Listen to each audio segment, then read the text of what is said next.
Every day, someone dies, waiting. Waiting for a message that never comes. Waiting for the pain to go away. Waiting for the job to mean something. Waiting for the traffic light to change so they can go to the same place. To do the same thing with the same numbness again. And in the silence between these moments, there's a truth most people are too terrified to say out loud. Life, for most of us, isn't lived. It's waited. And the worst part? We've gotten good at it. We've learned to schedule our despair. Samuel Beckett saw this before the world had words for burnout or existential fatigue. In Waiting for Godot, he didn't create a story. He exposed a cycle, one that millions are trapped in today.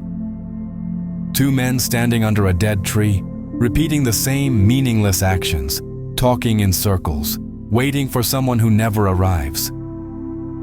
Sound familiar? That's not theater. That's Monday. That's your lunch break. That's the after-work silence when the TV doesn't drown it out anymore. Beckett's genius wasn't inventing absurdity. It was holding a mirror to the quiet, devastating emptiness that underpins our most ordinary routines. This isn't a literary analysis.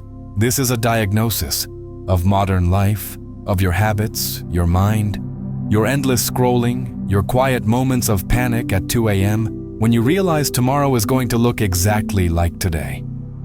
Stay with me, because by the end of this video, you won't just understand Beckett. You'll understand why you feel stuck, why everything feels like it's about to start, but never actually does. And most importantly, what's really hiding inside that nothing you've been calling life. There's a kind of suffering that never bleeds, never screams, and never makes headlines. It happens inside fluorescent-lit offices, in traffic jams, in checkout lines. It's the ache of doing the same thing over and over again while feeling less and less like a person. And here's the real horror. You don't even notice it anymore. You're not in pain because something is wrong. You're in pain because everything is normal, and that might be worse. Samuel Beckett's Waiting for Godot isn't about waiting. It's about ritualized paralysis, the slow erosion of agency beneath layers of routine. Vladimir and Estragon pass the time with nonsense, repeating actions and phrases with no memory of the day before. They might as well be sitting at a desk clicking reply all or refreshing their inbox for the 50th time. They give birth astride a grave. The light gleams an instant, then it's night once more. Beckett wrote this not to be poetic, but to be brutally exact. He reduced life to a loop, a meaningless procession between entry and exit. This is not fiction. This is your morning commute. This is opening Instagram and not knowing why. This is the worker who answers phones for 30 years and can't remember a single day that felt alive. Psychologists call it hedonic adaptation. Neuroscientists call it the default mode network, the part of your brain that goes on autopilot. But Beckett called it what it really is, a farce of motion without meaning. You're moving, sure, but you're not going anywhere. In Godot, Estragon says, nothing happens. Nobody comes, nobody goes. It's awful. But the play does happen. Time passes. Characters talk. They stand, they sit, they hope. And yet nothing changes. Not because they're lazy, but because change has been replaced with maintenance. They are maintaining their existence. And isn't that exactly what most people are doing? Society rewards it. Reliable, they say. Consistent. But underneath, it's survival, not living. And this is where Beckett gets surgical. His characters aren't trapped by bars. They're trapped by pattern. Think about the elderly woman who sits by her window every afternoon, watching the street, watching time. Her children are busy. Her husband is gone. No one calls. She pours the same cup of tea at the same time, every day, because doing nothing feels worse. Now multiply that across entire cities. People performing quiet rituals, not because they believe in them, but because stopping would force them to face the void. Beckett doesn't mock this. He honors its horror. He dares to say what most thinkers avoid, that repetition isn't neutral. It's a slow form of death disguised as structure. And here's the philosophical twist. It's not the big traumas that kill the spirit. It's the small, dull, daily repetitions that go unchallenged for decades. Even Nietzsche, in a radically different tone, hinted at this when he spoke of eternal recurrence. He asked, "If you had to live this exact life over and over again for eternity, would you want to?" Beckett doesn't ask. He shows you that you already are, and so the laughter in his plays. It's not comic relief. It's the last reflex of people who know they're stuck, and laugh because crying would mean they still believe something might change.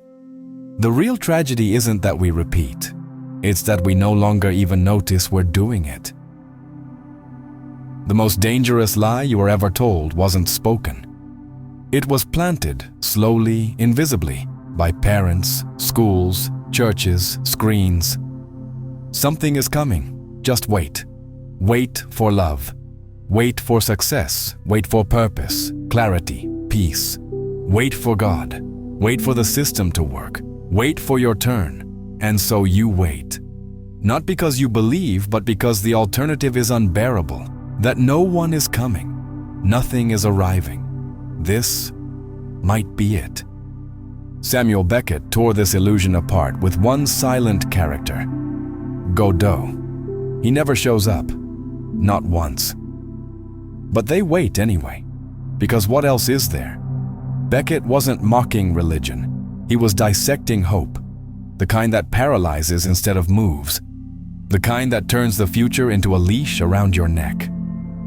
In the play, Vladimir says, "Let us not waste our time in idle discourse." And then they waste the entire play in idle discourse. Because deep down, they know they have no power. The promise of arrival has replaced the will to act. This is the psychology of learned helplessness, mapped onto an existential canvas. Martin Seligman proved that beings exposed to repeated failure eventually stop trying, even when escape is possible. Beckett proved that in Godot. But on the level of metaphysics, what if you no longer even believe in motion because motion never mattered? Look around. Think of the millions clinging to miracle diets, to manifesting abundance, to the next election, the next lover, the next year. Not because they have faith, but because to accept the absence of salvation would mean facing themselves. This is the cult of someday, and it's not new. It's baked into civilizations, entire religions built on delayed redemption, entire economies built on credit and promise. But Beckett saw through it. He made absence the main character. The most important person in the play never appears. And yet the characters can't leave, because if they stop waiting, they have to decide what to do, and they don't know how. Let's go. We can't. Why not? We're waiting for Godot. Even their excuse has no meaning, because they're not really waiting for Godot. They're waiting for permission to be alive. In that sense, waiting for Godot is not about two men under a tree. It's about all of us, staring into time, hoping it spits out direction. Beckett once said, "Habit is the ballast that chains the dog to his vomit." He knew that waiting isn't just passive, it's a drug. It keeps you from facing the absurdity of being awake in a world with no script, no guide, and no guarantee. And here's the twist. Godot doesn't come, not because he's late, but because he was never real. What we're waiting for is an answer to the wrong question. And when you stop waiting, the question itself disintegrates. Some people don't die. They just stop arriving in their own lives. They get dressed, eat breakfast, answer emails, but they're not really there. Their body moves, but the self has retreated, evacuated, disconnected. They don't scream. They don't cry. They're just fading, slowly. You've seen this, in the mirror, in someone you love, the person who used to laugh hard, talk fast, feel deeply, now numb, blank, unreachable. Not because something broke, but because everything dulled. This is the body turning into a ghost before the grave. This is the slow death of affect. And Beckett, he saw this too, before neuroscience had a word for it. His characters don't just wait, they atrophy. Their limbs fail, their memories collapse, their thoughts fold into muttering loops. In Endgame, Ham can't stand, Clove can't sit, Nell and Nag live in trash bins. These aren't metaphors. They're maps of internal decay projected onto the body. Beckett writes, "You're on Earth." There's no cure for that. He doesn't write characters. He writes symptoms of people who have lost the ability to feel meaning physically. What you're watching in his plays is the somatic truth of despair. Psychiatrists call this psychomotor retardation. When depression becomes so severe, it slows movement, speech, even blinking. Not because of laziness, because the nervous system is conserving energy in the absence of perceived value. The body no longer sees the point. And here, Beckett's genius turns clinical. He strips the stage of furniture, plot, even scenery, until only bodies remain. But these bodies don't act. They stall, they slump, they shrink. In Not I, a woman's entire being is reduced to a mouth, ranting incoherently in the dark, trying to prove she still exists. What does that say about us? That under the masks of productivity and performance, many are living as specters, functioning but not feeling, touching but not connecting, existing but not arriving. Modern life accelerates this. Digital overstimulation, economic pressure, and emotional suppression merge into a perfect storm. And the first casualty is embodiment. People forget how to feel because feeling hurts too much or costs too much. Beckett does not romanticize this. He presents it raw and unfiltered. He writes bodies as sites of failure. And that's the point, because once the body goes quiet, all that's left is thought. And thoughts, when detached from sensation, become prisons. There is no climax in Godot, no catharsis, because numbness has no breaking point, only repetition. And yet the characters keep showing up. The body endures, even if barely. I can't go on. I'll go on. That's not resilience. That's reflex. This chapter isn't about death. It's about something stranger. Being half alive in a world that won't stop moving. There's something terrifying about a full calendar and an empty soul. You meet deadlines, keep appointments, answer texts. But underneath it all, there's silence. Not peace, void, not absence like something missing, but absence as structure. A kind of nothing that doesn't go away because it's what holds you up. This is where Samuel Beckett doesn't just write about waiting or suffering. He writes about ontology, the raw mechanics of being. And the twist is brutal. It's not that we encounter emptiness, it's that we are formed by it. Lacan said it clinically. Desire is the desire of the other. But Beckett showed the cost. He showed people trapped in cycles, not because they lack something, but because the lack is permanent. It doesn't go away. You don't outgrow it. You become it. In The Unnameable, Beckett writes, "Where I am, I don't know. I'll never know. In the silence, you don't know. You must go on. I can't go on. I'll go on." There is no resolution, just persistence. Because the void isn't the end. It's the engine. This flips everything. We're trained to think the goal of life is fullness, purpose, clarity, certainty. But Beckett reveals something much colder and far more honest. That life continues not because it's meaningful, but because it can't stop. Even when meaning disintegrates, motion remains.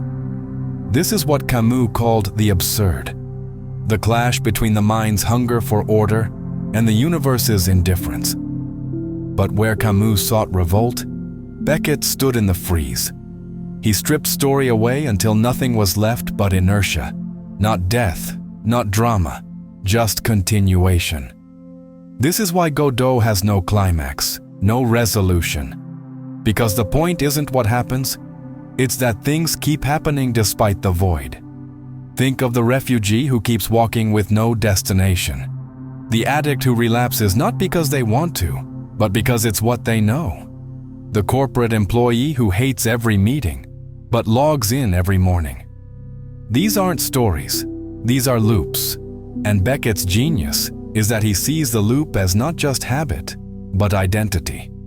You are the thing that continues despite the nothing. You are not your dreams, not your roles. You are the rhythm between collapses. This sounds bleak, but it's not nihilism. Because once you stop expecting the void to fill, it becomes something else, a stage. And that's all Beckett ever gave us. An empty stage where people do almost nothing. And yet somehow, that's everything. Because in that stripped space, you see it clearly. The void is not what you fall into. It's what shapes the outline of your form. And in that outline, flickering but persistent, you begin to see your survival isn't proof of meaning. It's proof of force. You go on not because it makes sense, but because going on is what life does, even when it has no reason. The most liberating moment in a person's life is often the one that looks, from the outside, like total collapse. When the job is gone, when the person leaves, when the last illusion shatters and nothing makes sense anymore. And still, you wake up the next day. That's not tragedy, that's a threshold. Because when you've lost everything that once gave your life shape, you're finally face to face with the terrifying freedom of being alive without a script. Beckett's work doesn't offer solutions, but it offers something sharper: clarity. By stripping the human experience down to repetition, decay, and absurdity, he reveals what remains when everything else falls away. And what remains is choice. Not the glamorous kind, not ambition or achievement. The kind of choice that exists even when nothing matters, especially when nothing matters. In The Unnameable, Beckett writes, "You must go on. I can't go on. I'll go on." This is not motivational. It's existential revolt. To say, "I'll go on," without knowing why, that's not weakness, that's agency. Because meaning, once stripped of illusion, becomes self-authored. This is where thinkers like Viktor Frankl intersect with Beckett, though they rarely get linked. Frankl, in Nazi concentration camps, wrote that when all is taken from a person, the last human freedom is to choose one's attitude. Beckett dramatizes this in slow motion, lives reduced to scraps, still choosing to speak, to stay, to breathe. Even laughter becomes an act of resistance, not joy, but refusal. Beckett said, "Nothing is funnier than unhappiness, because when you can laugh at despair, it loses its grip." This doesn't mean life becomes beautiful. It means you stop needing it to be. Think of the person who quits chasing prestige and starts painting badly just because they want to. The woman who, after loss, tends a garden not to heal, but simply because the earth is there. The man who walks alone, without faith, without answers, but walks anyway, not toward Godot, but toward nothing. And in that nothing finds breath. That's not defeat. That's liberation from the lie of destination. When you stop needing life to deliver, you start seeing what was always present, the raw, absurd, continuous strangeness of being here at all. Beckett doesn't give us hope. He gives us the void, clean, undecorated, and somehow, within it, a kind of brutal, unsentimental grace. You are not waiting anymore. You are here. And that, by Beckett's standard, is already everything. If you've made it this far, maybe something in this silence spoke to you. Maybe you too have felt the weight of waiting, the dull repetition, the quiet ache of wondering if any of this means anything, and continuing anyway. That alone makes you part of this conversation. Not a passive viewer, a witness, a companion, maybe even a mirror. This channel exists for people like you. People who question, who feel too much, who see through the noise and still keep walking. If this video moved you, challenged you, made you feel less alone in the emptiness, there are ways to help keep this alive. Becoming a channel member gives you access to exclusive content, deeper discussions, and helps sustain the work behind the scenes. The hours of research, the writing, the editing, the soul poured into every line. Using the super thanks is another powerful way to show support. A direct gesture that says, "This mattered." But even if you never click those buttons, just watching, just being here, just thinking about what we explored, that already means everything. If this spoke to you, share it. Let someone else feel seen. Let the echo reach further. And if you feel called to go one step beyond, to stand a little closer to the fire, become a member. Help this space grow, not as a platform, but as a gathering point for minds like yours. You don't owe anything, but if you feel the pull, thank you for being here, for listening, for making this matter. Absolutely. Here's a complete creative and technical package designed to elevate your video on Samuel Beckett, waiting for nothing into a profound, high-impact experience. Every element has been carefully constructed to match the gravity and philosophical depth of the content.